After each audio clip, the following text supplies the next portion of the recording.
Hello dear friends. आज हम लोग जानेंगे प्रोनाउन केस के बारे में। हम ये जानेंगे कि ये जो प्रोनाउन के केसेस हैं जितने भी, ये जो सेंटेंस में कहाँ कहाँ पे यूज होते हैं और इनकी क्या मुख्य काम होता है बताने का। तो चलिए पहले हम लोग जान लिया जाए कि ये जो केस होते हैं वो नॉमिनेटिव केस किस चीज़ को बताता है और इसका मुख्य काम कहाँ होता है, कि मतलब ये क्या बताता है और कहाँ पे यूज होता है और किस रूप में यूज होता है, और पॉजिटिव केस और ऑब्जेक्टिव केस कहाँ पे होता है। तो पहले चलिए जान लिया जाए कि मतलब ये जो नॉमिनेटिव केस है वो जो भी सेंटेंस रहते हैं उनके उसमें इसका क्या योगदान होता है। जो ये नॉमिनेटिव केस है इसे हम सब्जेक्ट के रूप में उपयोग करते हैं। यानी मेरा कहने का मतलब ये है, ये जो नॉमिनेटिव केस है वो मेरा किस में उपयोग होता है, सब्जेक्ट के रूप में।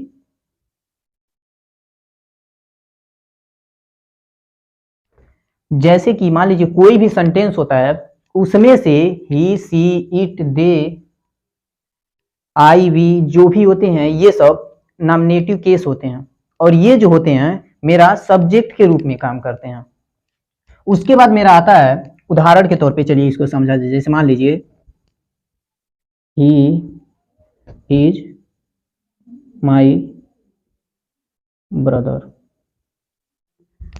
यानी यहाँ पे जो ही है वो मेरा क्या है, नॉमिनेटिव केस है।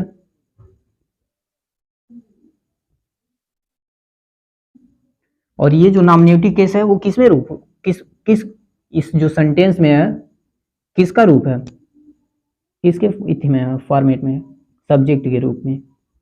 तो यानी ये जो भी है, आई है, वी है, यहाँ पे आप कुछ भी लिख सकते हैं, आई या फिर कुछ भी, इसके अनुसार ये वर्ब भी चेंज हो जाएगा। आई रहे या फिर ही रहे या सी रहे या फिर दे रहे। अगर मतलब कहने का मतलब ये है, अगर यहाँ पे प्लूरल है तो ये वर्ब भी जो मेन वर्ब है वो चेंज हो जाएगा। आप लोग ये मत समझ लीजिएगा कि जो दे इज माई ब्रदर है ये नहीं, मतलब दे आर माई ब्रदर, अगर ये चेंज होगा तो वो भी चेंज हो जाएगा। मेरा कहने का मतलब ये है, जो मेरा नॉमिनेटिव केस है वो मेरा हमेशा सब्जेक्ट के रूप में काम करता है, और ये जो मेरा है पॉजिटिव केस वो मेरा पोसेशन यानी अधिकार या फिर स्वामित्व को बताने के लिए उपयोग होता है। चलिए अब इसको समझा जाए कैसे, और ये भी समझा जाएगा कि जो पॉजिटिव एडजेक्टिव है और पॉजिटिव प्रोनाउन है वो कैसे अलग है, इसके बारे में भी जान लिया जाएगा। चलिए देखिए, अब देखिए पहले तो जान लिया जाए ये पॉजिटिव एडजेक्टिव और पॉजिटिव प्रोनाउन में थोड़ा डिफरेंस जान लिया जाए। पहली बात तो ये, आप लोग प्रोनाउन और एडजेक्टिव का डिफिनेशन जानते ही होंगे। प्रोनाउन, पहले प्रोनाउन का समझिए। Pronoun is a word that use place of noun. यानी मेरा कहने का मतलब ये है कि जो प्रोनाउन होता है वो नाउन के स्थान पर आता है। चलिए इसको थोड़ा समझ लिया जाए पहले। जैसे मान लीजिए Ram is a good boy.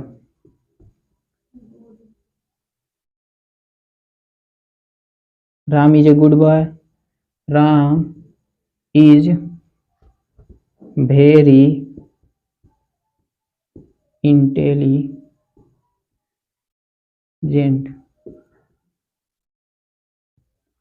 Ram goes to school. अब यहाँ पे देखिए ये जो है राम राम राम, यानी ये बार बार कहने में थोड़ा ऑड लग रहा है, इसीलिए प्रोनाउन जो होता है ये यहाँ पे, इसीलिए इसको, यानी ये जो नाउन है इसी के स्थान पे प्रोनाउन का यूज कर दिया जाता है। यानी अगर सिंगुलर है तो सिंगुलर के अनुसार, अगर प्लूरल है तो प्लूरल के अनुसार। अब देखिए राम यानी ही उपयोग होगा, क्योंकि जो राम है वो एक पुलिंग है, प्लूरल है, सॉरी मैस्कुलिन जेंडर है, मैस्कुलिन जेंडर है। तो इसका जो मैस्कुलिन जेंडर में सिंगुलर प्रोनाउन का क्या होता है, ही होता है। तो यहाँ पे क्या हो जाएगा, ही, यानी राम की जगह मेरा उपयोग हो जाएगा ही। यहाँ पर भी क्या हो जाएगा, ही। होप आप लोग समझ गए होंगे। यानी मेरा कहने का मतलब ये है कि जो प्रोनाउन है वो मेरा नाउन के स्थान पर आता है। जो प्रोनाउन है वो मेरा नाउन के स्थान पर आता है, यही मेरा कहने का मतलब है। और जो मेरा एडजेक्टिव है वो मेरा नाउन या प्रोनाउन को क्वालिफाई करता है, व्याख्या करता है उनके बारे में कि वो कैसे हैं, गुड हैं या फिर अच्छे हैं, ये सब। तो चलिए पहले इसमें देख लिया जाए कि ये जो मेरा पॉजिटिव एडजेक्टिव है और पॉजिटिव प्रोनाउन है वो डिफरेंस कैसे है। देखिए पहले हम पॉजिटिव प्रोनाउन ले रहे हैं। जैसे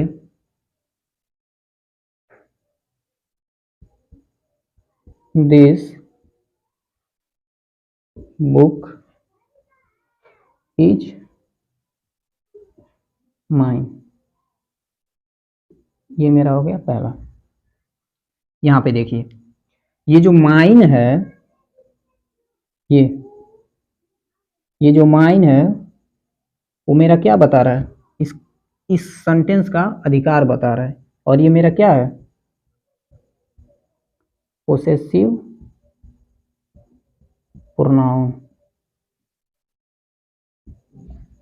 अब देखिए पोजेसिव एडजेक्टिव का उदाहरण। अब पोजेसिव एडजेक्टिव का इसी का उदाहरण ले लीजिए, आई का ही। My brother is a doctor. अब यहां पे देखिए ये जो है मेरा क्या है, मेरा पोसेसिव एडजेक्टिव।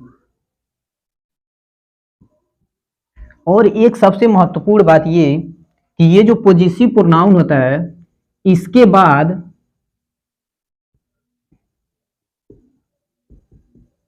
बाद कोई नाउन नहीं आता है। मेरा कहने का मतलब ये है जो पोजेसिव प्रोनाउन होता है उसके आगे कोई भी मेरा नाउन नहीं आता है, लेकिन ये जो मेरा पोजेसिव एडजेक्टिव होता है उसके जस्ट बाद, पोजेसिव एडजेक्टिव के जस्ट बाद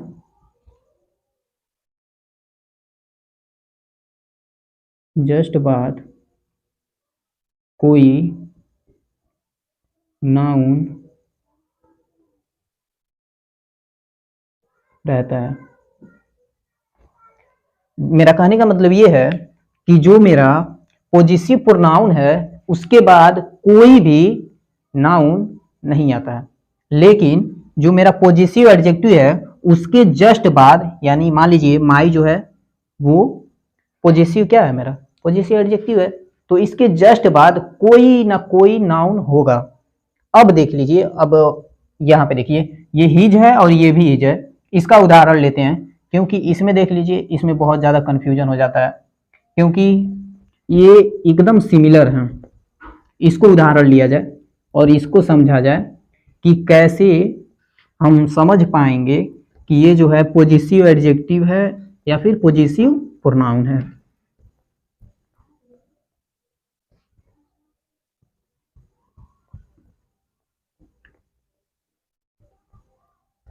चलिए इसको समझ लिया जाए।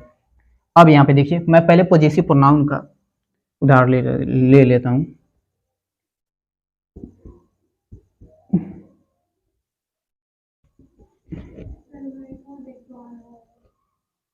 दिस पेन इज हिज, यह कलम उसकी है।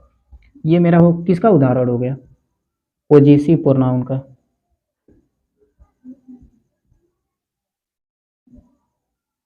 क्योंकि ये जो है इसके बाद मेरा क्या नहीं है, नाउन, कोई नाउन नहीं है।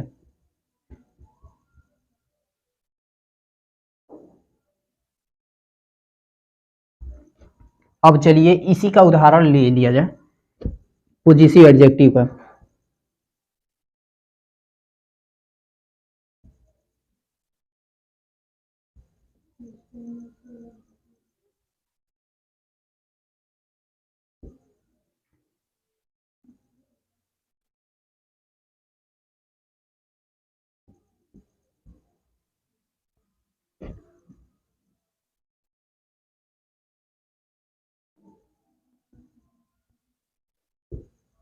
अब यहाँ पे देखिए हिज पेन इज नाइस, यहाँ पे देखिए ये मेरा क्या है, पोजेसिव, पोजेसिव एडजेक्टिव है, और इसके बाद क्या है मेरा,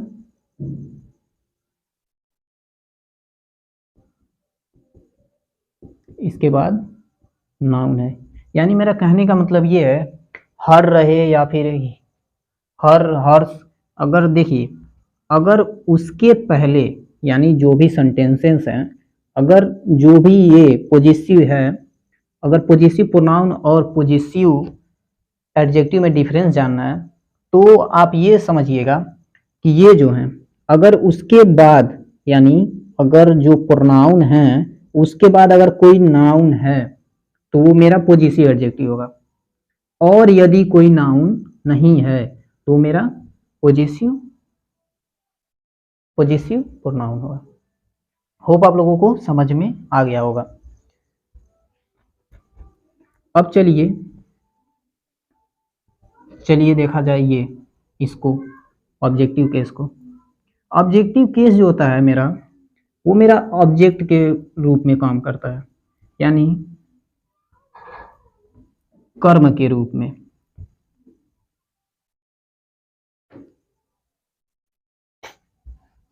जैसे कि आई लाइक हिम, यहाँ पे जो हिम है वो मेरा क्या है, ऑब्जेक्ट का रूप, ऑब्जेक्ट के रूप में काम करता है, काम कर रहा है।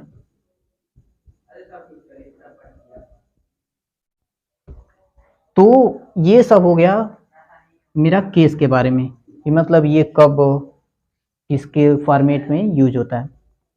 बेसिकली देखिए इसका जो मेन उपयोग है वो मेरा वॉइस और नाउन में उपयोग होता है, वॉइस और नरेशन में, सॉरी वॉइस और नरेशन में उपयोग होता है।